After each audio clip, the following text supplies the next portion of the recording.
Hey, this is KSP with Tape, and today, I'm bringing you another episode of Project Duna.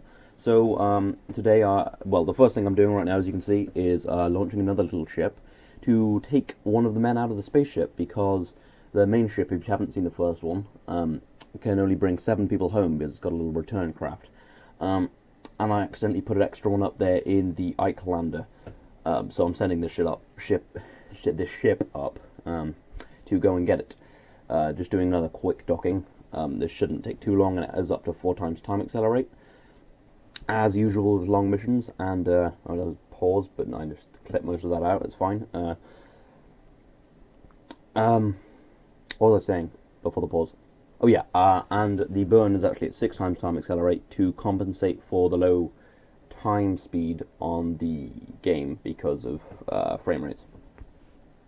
Because the frame rates were pretty abysmal with the actual burn, I had to actually go into the map view and look away from Kerbal to get kind of as another pause. Oh, I think someone kept texting me, and I kept subtly trying to tell them to fuck off, for lack of a better word. But yeah.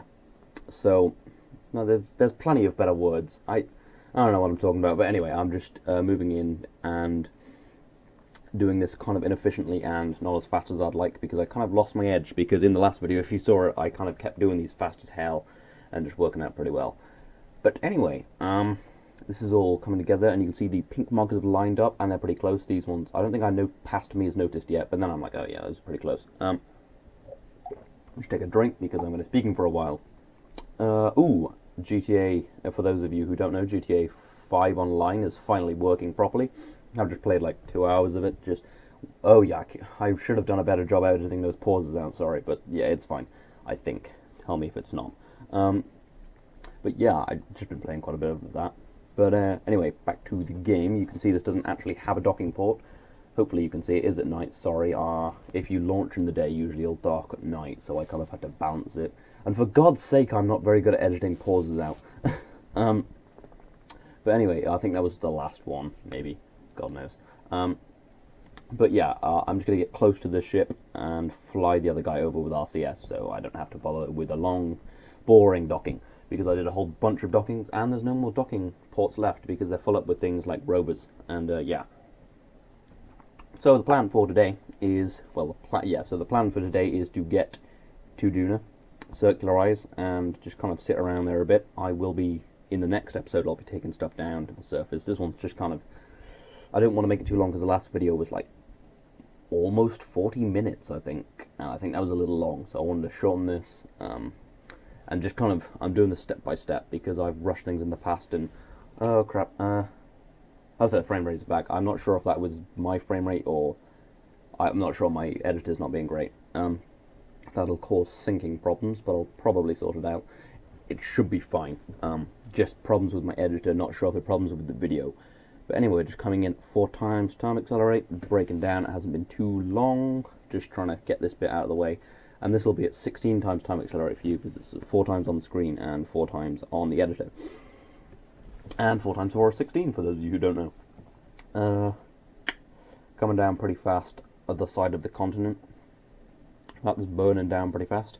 Ooh, exciting space news. If you watch Scott Manley's channel, you'll already have heard this. SpaceX, who I love and adore, as you may know if you're an older fan or have seen my various SpaceX videos about SpaceX ships in Kerbal Space Program, they launched their next-gen Falcon 9, which is just basically an upgraded version, which was actually supposed to touch down soft on the ocean, which would have been really good. It would have been the first step to making a fully reusable launch stage, but it span, and the fuel was basically they couldn't use the fuel, and they lost control. But in the future, they'll be doing it. Anyway, right now I'm getting my encounter, messing some things up, because I was messing with a few settings, because I wanted to get conic draw mode down to 1 rather than 3, because then you can see where you're going to be actually around the planet, rather than just in the orbit, as you can see there. Just Google it if you want to know about it, because I can't explain it very well. But that didn't work, and then I turned conic patch mode up and things. Just some things went wrong, so I've got an extra orbital indicator, which makes it hard. I will explain in the future or something. But yeah, I've just got my encounter pretty good, burning fast now. Well, not fast. And using that engine as well. I want to use the engine on the return craft to speed it up a little. But anyway, as I was saying about conic patch modes, basically, as you probably know if you play the game, you have your little orbit, you have your little indicator. Oh, I just turned it up to physics accelerate, you saw it messed up. But anyway, conic patch mode, basically, if you play the game, you'll know that you have these little circles, these little lines that indicate your orbit and your orbital path. And then, so if I get an escape trajectory, there'll be my current orbit and my orbit around the sun. If I get an encounter, there'll be that, plus where my little place where I'll be around, say, Duna is. And I wanted to change the mode so that I could see that around the planet, not where the planet will be, so I could fine-tune it easy. But that didn't work, and then I turned it up so I have more orbital indicators, so it was a little bit crowded. I hope I explained that well. It'll probably be better explained by actual seeing it. Anyway, we are approaching the periapt's just gone over, getting quite close to the maneuver. I have already started burning, as you hopefully will have deduced. I just finished my drink. And I have done about a third of the Delta V burn. It was painfully long. I would have just sat and played guitar for a bit, but I had to keep it under control because I had to use quite a lot of RCS. I think I end up using like 500 liters or something stupid because it's unbalanced. But it's okay, and there's quite a lot of reaction wheels, but once you get it steady it's okay, but when it starts actually moving, it's just gone. So yeah, fuel's looking good. I'm packing loads, hopefully enough. We will find out. But there's definitely enough for this burn and getting home and everything. There's just other things, which I will explain later when it becomes more apparent. And again, this is in the night time. I'm sorry, I would have liked to have done it in the day, but this was the optimal time, and in space travel, you just kind of go when you can go. But it's looking pretty good. Now that's at about 4 million meters right now. It's doing pretty well, I think. More interesting space news about Mars, or because we're going to do, and I thought to talk about Mars. There is a satellite heading there because, well, there will be in about a year or 6 months or something, because the Mars rover, the Curiosity rover, found that there wasn't any methane in the atmosphere, but that's only where it is. So I mean, that points to there not being too much life and difficulty making fuel there should we have a base. So it would be good if there was methane for various reasons, but because that would point towards life. But we're sending a more extensive scanner probe to go and check it out if the American government gets back on track, because, well, they shut down they've had a shutdown because Republicans disagree with Obama because reasons. I don't know a huge amount about it. But anyway, we have our encounter, but we're skipping straight past that to the next one. I'm not quite on my maneuver node, so you know. So that's looking pretty good. Our closest approach is coming down. And there you go, an encounter. Let's just drop my perigee whilst we can do it very efficiently. That's pretty good. And oh, and that was a little bit of a, you'll probably have noticed that was a blip. It's because I recorded this in a few parts because I did it throughout the week because I have had very little time. I have been busy. And I wanted to figure out that conic patch mode thing. As you can see, I've got another orbit which makes it hard. There's a purple one where my blue one is, which makes it very hard to actually get an encounter. Not an encounter, a maneuver node, but it's alright. And now I'm just fine-tuning it. This was at 4 times, this was a little tedious and might still be. But I thought I'd leave it all in as long as it was at a time accelerate. And that burn wasn't too bad. I thought it would be loads worse, but it's not so bad. Well, it was oh, there, a little Steam message. In real life, it was really horrible. I had to sit there for like ages at like midnight, just burning. But you know, it doesn't look so bad in the video because I sped it up to 6 times. But we are back to 4 times and coming in for the maneuver. Just burning down nicely. That's the like 8 meters a second delta V. I didn't really check just now, but that gets us pretty close. And now I'm trying to figure out the descending node over here for some reason. Past me was tired. Just want to put that out there. Past me was really tired. But I think I'm just fine-tuning a bit more. I don't really know. I don't know what I'm doing. Just, what am I doing? I just did a fine tuning. Oh, I'm really fine tuning. I'm trying to get it down really low, but I'm just messing around. Just trying all the different things. That's always a good thing. Oh, I think I do actually use this one as well, just to get me a little closer. There we go. Just burning that off there. That was all right. But now I need to fix the inclination. As you can see, it's at 0.1. Well, minus 0.1. That's the descending node. So, wait, what? Okay, I'm sorry. I thought yeah, I'm putting a maneuver on the descending node now. Oh, and as I said before, it is really annoying having more than one orbital indicator because it keeps thinking you want to click on one, not the other. But yeah, there we go. That's the inclination fix, which gets me down very close to Duna, which is, well, about 500,000. So I want to keep it, because I wanted to keep it in a fairly high-ish orbit, so that I can do a lot of things, but I will eventually bring it down in the next episode, because that's more logical for various reasons, as you will probably not see, because I'm not hugely informative, especially right now, because, well, it's not that late. This will probably go up to night, actually. Quite late, I usually do that. But I'm fatigued from all the Grand Theft Auto.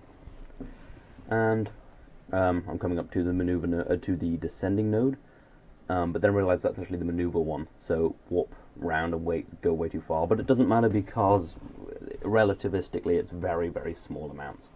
And there we go. I have basically zeroed that. Got my periaps a little lower, but burn a little more with RCS just to get it down as low as possible. Because it's best to be near the planet to take maximum effect out of the O-berth effect, which especially when you're leaving the planet. But anyway, we're coming in quite nicely to Duna. Just warp right in. There'll be a blip in a second where I switch to the space center, because if I just go in straight for a maneuver like this, it'll just crash the game, because it can't. My computer for some reason doesn't like dealing with the physics engine changes. So I just switch to the space center and watch it go through with the physics off, which I thought I'd cut out of the video. But if you have this problem, then this might help. You go to the space center, and I just basically watch this. Oh, it's already moved in, so that just stops it crashing, basically, because my game is very, very crashy on my computer, because my computer hates me. It just hates me. It has feelings, and it does not feel very good about me. But you may realize I'm coming in at one of the poles. I am quite below, although you probably didn't get a very good shot of it. But yeah, it's about 45-degree angle, and for some reason, whenever I try to get a maneuver, it just goes absolutely insane. Oh no, it's fine there. Oh yeah, thanks for showing me up, computer. See, it hates me. It freaking hates me. But yeah, what would happen is I'd click on it, and I wouldn't be able to get on the line when I did. It would just be floating around and going nuts. But anyway, we're fixing the inclination, so I come in around the equator-ish. Yeah, so, and I've set Ike as a target to try and get the ascending node and descending node, so I can get around the equator, but that didn't work so well. And you saw that burn, well, I tried to plan a maneuver, but it was quite a high delta V burn, as you will see now. It's about 1,000 delta V. I didn't want to spend that much, so I tried to fix it, but that didn't work out, so I just did it. And I could have aero braked, but I was a little scared the ship would just fall apart, because, I mean, look at it, it's huge, and it's just wobbly. And when I turned on time accelerate, it almost died. And I think about now, I try to bring my perigee down, but I completely forgot how I should do that, so I'm just kind of ending up burning retrograde and nothing is happening. Don't know why. I thought that would bring my perigee down, but it didn't. But anyway, so I just end up warping right in. Oh no, I thought I'd warp right in, I just zoomed right out. And oh, now I keep trying to get a maneuver. No, 1 second. Yeah, I'm back. That was just, I had to go do something. But anyway, now I'm walking? Yeah, I'm walking all the way to the periaps, which is about a few thousand, about 1,000,000 meters away. So, you know, it's going to be a long walk, so we're going to be here a while. No, I'm warping to the periaps. With time warp, not a warp drive. And now I'm just bringing in the, well, yeah, just trying to circularize around the planet, burning quite early, not realizing that that's actually a mistake. which I will realise in a second. And you can see Duna there looking ever wonderfully beautiful. And Ike, a very big moon. It's one of the highest gravities, I think. But, nowhere near Tylo, but, I don't know. It's one of the bigger moons that isn't around a gas giant. I'm not sure what the other... well, Mohu doesn't have a moon. Eve has Gilly, which is the lowest gravity. We have... well, Kerbin has the Mun, and, Minmus. Then there's obviously Ike. Don't know if Drez has one. Never been to Drez. Then, yeah. And then, Jewel has loads, and I don't think Elo has one. Been to Elo. It was pretty cool. It was pretty boring, and my ship didn't get back. It was a really light ship, though. Pretty cool. Should have made a video about it, but I don't know. Maybe you guys wouldn't like me leaving a person there. Maybe you'd feel bad for him or her. I don't know if they have genders. Kerbals, not people. I know that people have genders. You know, it's how the world works. But anyway, burning about now. Well, no, I'm burning right now. I don't know what I was going for right there. But yeah, I'm not sure whether to burn early and be short, or burn a little later. Be probably more efficient because my periaps is moving away from me. So you know, it might be okay. I'm not really sure. And you can see all these things in the background: Gilly, a few moons of Jewel, and obviously Kerbin. And I've got a little satellite orbiting there, I think. But anyway. If you didn't watch the last episode, please do go and watch it. You know, after this one, maybe make a little more sense. But then you would not know everything. But anyway, if you didn't, to clear you up, that wait, what was I going to say? I'm completely I'm going to be basically leaving most of this ship in a Dunan orbit. I think that's how you say it, and just using that little thing on the bottom, my little fifth engine there. To bring all the guys home, because I've only brought 7 guys. I've just basically put together this big mission kit to kind of do everything, and so that I can do lots of things around Duna rather than just sending one boring ass lander, because I find that's always kind of boring. So I sent a big ship with a big kit on it, which had killed my frame rates. Murdered them like a murderer. So bringing that down, I think this is still at 4 times time accelerate, and we're actually getting pretty close to the end of the video. And there we go, that's a full orbit. I am now safely in orbit around Duna, although eventually I'll probably hit Ike if I left it there. But anyway, I say but anyway a lot. Make a drinking game out of it. I probably mentioned that before. Don't drink, kids. Do cocaine. Don't do cocaine, kids. Just don't listen to anything I say. Just don't do it. It's wrong. I am a bad influence. Anyway, we're circularizing that, and we are getting near the end of the video, and I'll stop trying to market drugs. So that's us around Duna. In the next episode, I'll be dropping a bunch of things onto Duna and Ike. So come back for that. If you like the video, please. If you want to say anything, so comment, obviously. And if you want to see more of this and other things in the future, please subscribe. This has been KSP with Tape. I'll see you.